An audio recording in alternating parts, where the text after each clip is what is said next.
લોકસભા ચૂંટણીમાં ભાજપની જીત બાદ વડાપ્રધાન નરેન્દ્ર મોદી પહેલીવાર સુરતની મુલાકાતે આવશે। સી.આર. પાટીલ અને ગૃહમંત્રી હર્ષ સંઘવી નીલગિરી મેદાન પહોંચ્યા, કાર્યસ્થળની મુલાકાત લીધી। 7 માર્ચના રોજ સુરતમાં, 8 માર્ચના રોજ નવસારીના કાર્યક્રમમાં હાજરી આપશે અને સુરતની બાદ નીલગિરી ગ્રાઉન્ડ ખાતે યોજાનાર કાર્યક્રમને લઈ વહીવટીતંત્રે તડામાર તૈયારીઓ શરૂ કરી દીધી છે।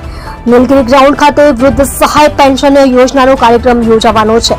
વૃદ્ધ સહાય, વિધવા સહાય અને દિવ્યાંગ સહાય યોજનાના લાભાર્થીઓને NFSAમાં સમાવેશ કરવાની યોજના ઘડવામાં આવી છે। વડાપ્રધાન નરેન્દ્ર મોદી સુરતના લીંબાત નીલગિરી ગ્રાઉન્ડ ખાતે મોટી જનસભા યોજી ચૂક્યા છે તથા વડાપ્રધાન નરેન્દ્ર મોદી જ્યારે પણ સુરતના પ્રવાસે હોય ત્યારે એમના સ્વાગત માટે રોડ શોનું પણ આયોજન કરવામાં આવે છે। તો આ વખતે પણ નરેન્દ્ર મોદી સુરતના પ્રવાસે છે ત્યારે મોટો રોડ શો યોજાઈ શકે તેવી શક્યતાઓ છે।